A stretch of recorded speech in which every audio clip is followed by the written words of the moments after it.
Hello and good day to all of you.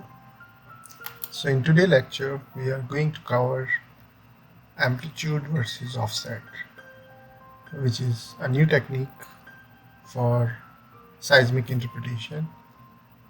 And obviously it is related to processing as well, because we have to understand when we have different offset stack, so how we going to do this processing of the data.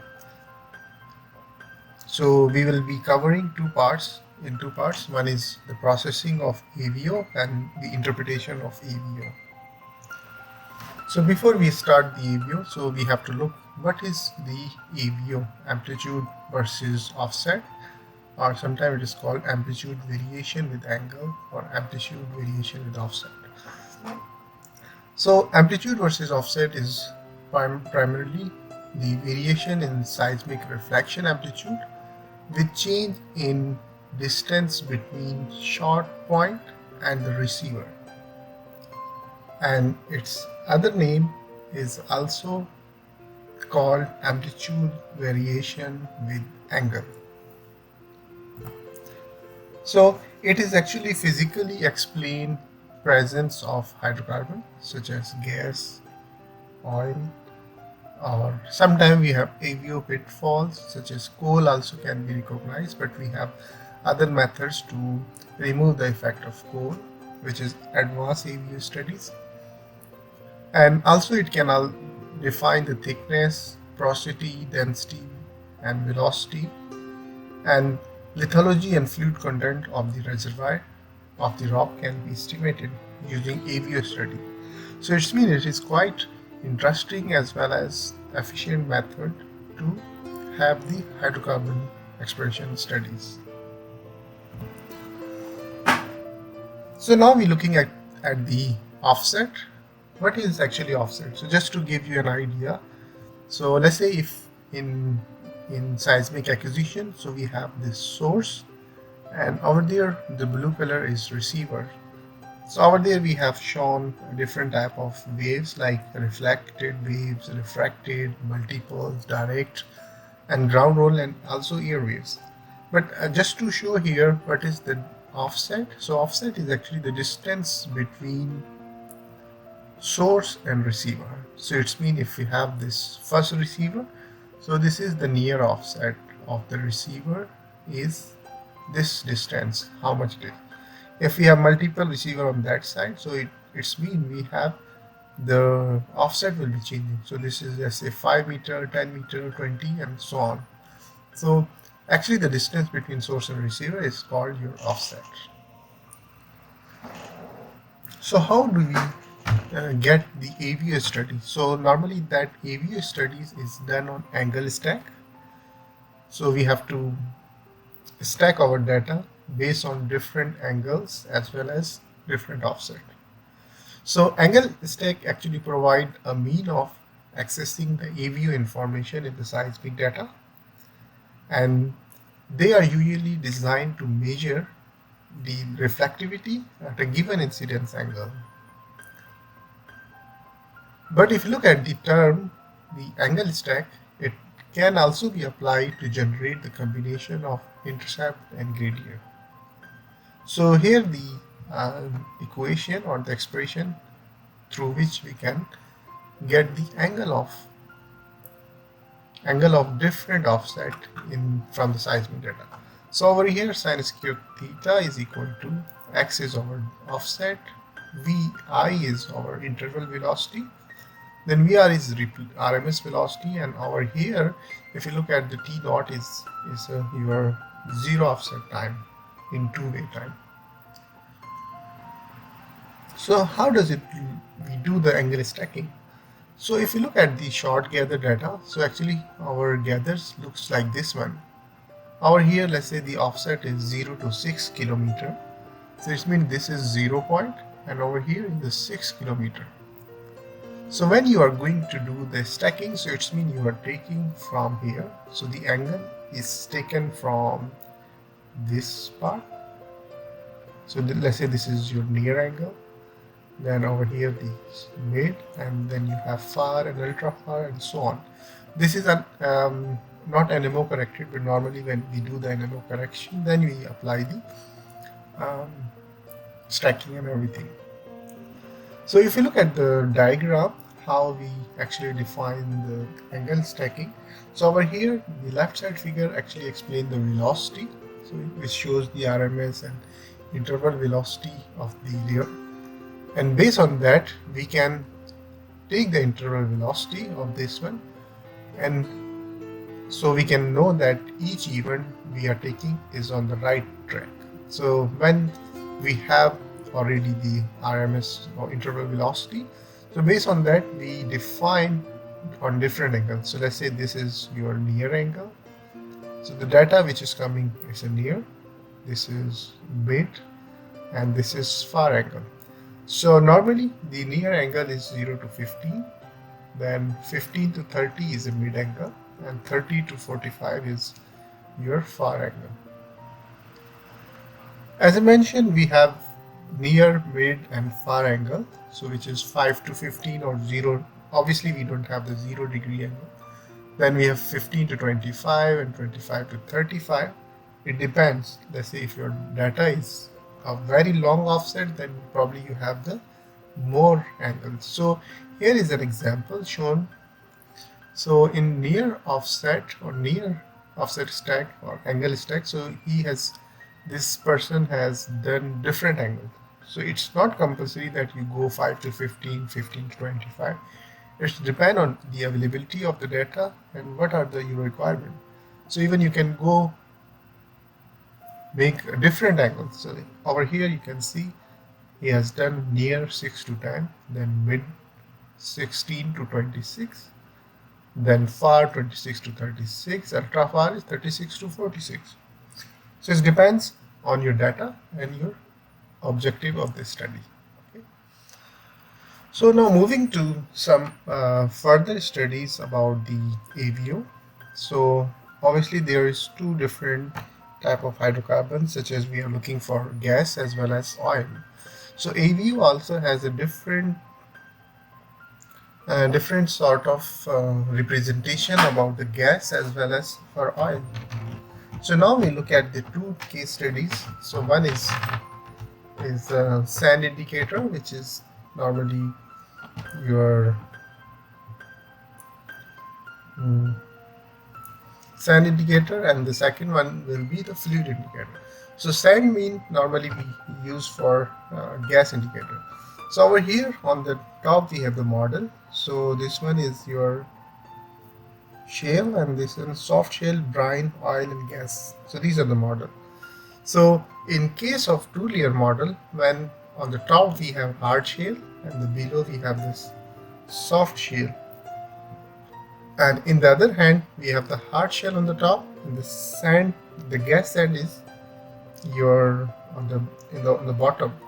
So now we look at the reflection. So over here you can see the lithology, and it's representing the reservoir. So once we have hard and soft, supposedly it should be increasing, but if you look at the offset, so it's mean from here to here it's decreasing amplitude. But in case of gas sand, when this is the case, so over here you can see the amplitude is low, but when we are moving to the right, the amplitude is increasing. Obviously it is negative amplitude, so it is still the amplitude is increasing in negative form. So that's why, because we have the hard to soft, so hard to soft must be the negative amplitude. So this one is rising AVO. So it means that is a gas, but in the case of hard and soft shale, so with angle we will be not having the amplitude higher with offset. So then the second case study is about fluid indicators, mean the oil. So over here also we have taken the two-layer model. So in the first case we have hard shale, soft shale, brine, and oil and gas sand. So it's two-layer model. So first case is hard shale on brine sand. So the brine sand mean you have the wet sand like that one, but it's not the oil. So over here you can see the amplitude versus offset. So I mean this is near offset, this is far. So once you see here, the amplitude is rising, but it's not that much rising that, I mean, it's rising, but it's not rising a lot. But when you have the two-layer model on hard shale on oil sand, so then you can see this is a very bright spot. I mean, you can see it is rising a lot. It's negative, but on the top you and base you can monitor. So the third case is a two-layer model when you have the hard shale on gas sand. So in the case of gas, your amplitude will be rising a lot. So it's mean we can conclude that in case of oil sand and the gas sand, we have a different behavior. So if your amplitude is becoming more and more higher, so it's mean it's gas. If it is moderate, then oil. If it is less higher, then it's mean it's a brine sand. It's not the oil and gas. So we'll take a look at the facts of amplitude versus offset, or amplitude versus angle. So the first fact is that the variation in the amplitude of the seismic reflection with the angle of incidence or the offset, it's depend on the change in velocity, density, and the Poisson ratio. So these are the three factors. Based on that, this amplitude will be rising. So if we have the velocity, density, and the Poisson ratio contrast. And the second fact is that often it can be used as a hydrocarbon gas indicator because the gas generally decrease Poisson ratio. If you look at the Poisson ratio of the gas case, so it will be obviously decreasing and often increasing amplitude with incidence angle or offset. So that's why you have the higher differences in amplitude when you have the gas reservoir. So in other condition, it can be produce similar effect, such as the amplitude of an event is often plotted against sine square theta or sine square x. So by this expression, you can see the angle or the theta is incidence angle over here. Over here is incidence angle sine square theta, and the slope of the slope, or you can call the gradient of the best fit line, is measured as the indicator as well. So the gradient is often determined by the ratio of amplitude of large offset to short offset stack. So now we look at because this AVO has been divided into different classes, amplitude versus angle or amplitude versus offset. So there are different classes. So we have a lot of cases like slightly increasing, or it's going down, or it's highly increasing the amplitude. So based on this amplitude variation, so we have divided into four classes actually. So the class 1 is actually when there is a reservoir have higher impedance than the surrounding. So let's say when you look at the amplitude or the impedance contrast, so it will be higher than the surrounding. In class 2, it can be defined those with very small either positive or negative impedance contrast. So either it's a positive, or negative amplitude increase or decrease. So the class 2 will be defined by that categories. Then third category is quite important, and in this case we have low impedance reservoir, and especially in tertiary clastic section, the class 1 reservoir often yield dim spot, or it's also called the class 3 bright spot, or the class 2 reservoirs are difficult to see unless they have applicable increase of amplitude with offset. So it means this class 2 has still difficulties to look at the amplitude. So you still have to do the near and far offset. But in this case, you have the brighter amplitude. Then there is another class which was introduced later on, which is called class 4, and which has low impedance reservoir, where the magnitude decrease with offset. So still it is not clear to you. So we will look at again, on the summary of this one. So if you look at by example here, so on the top here is we have the seismic offset gathered. So over here we have two case studies, or it's synthetic data. On the top we have the wet sand, and on the below this reflector is a gas sand, or the layer is a gas sand. So over here we can see on the top the wet sand create a peak of amplitude that decrease the amplitude. You see, when you go with the offset, so the amplitude is decreasing. But once we look at the gas sand, so it's normally the class 3 AVO, and it can be shown that amplitude is increasing with offset. So it's mean it comes from the class 3. And over here, if we look at the incidence angle and the reflection coefficient, so we can bring our classes. Let's say the class 1 is coming from here to here, so it's dim out like that one. Then over here you can see the phase is changing or something like that. And even we can plot in cross, we can have a cross plot of this intercept and slope, or the gradient. So the summary of class 1 AVO, so it's also called the dim out. So obviously you have the decrease of amplitude. So it's mean in class 1 we have the amplitude decrease with increase in angle. So this is straightforward. So normally in the case of brine sand, we can identify by class 1. If it is in class 1, we can say it is a brine sand, or it's maybe some other thing.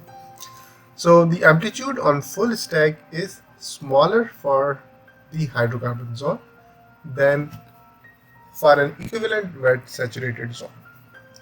And also the wavelet character is peak trough on the near angle stack, and wavelet character may or may not be peak trough from far angle. So it's slightly confusing.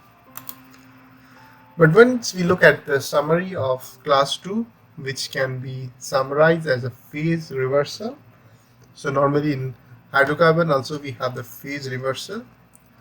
So there is a little indication of the gas sand in near angle. So let's say if you have the near offset stack, so over there you can still see a little bit indication of the gas or the oil sand. But when you have the gas sand event which increase amplitude with increasing angle, so this attribute may pronounce that the anticipated because of the amplitude decrease on shale upon shale reflection. So let's say if you have two shales layer with the different age of formation, then in that case sometimes it is increasing in amplitude with angle. So that might be one of the case in phase reversal.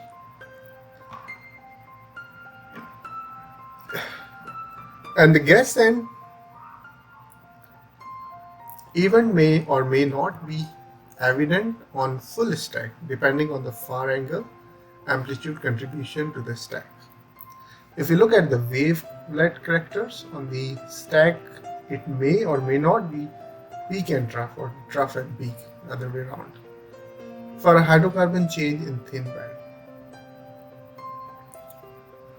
And also the wavelet character is trough peak on the far angle. So it is near angle as well as the far angle. It may or may not be changing peak and trough in case of phase reversal. So AVO alone, unless carefully calibrated, cannot distinguish the wet sand and the gas sand, because both have the similar increasing behavior with offset. So in phase class 2, we have the indication of the gas sand or either the brine sand, but it is still cannot distinguish between these two things. So for that case we have class 3, which is known as a bright spot, and obviously it is a bright spot as well.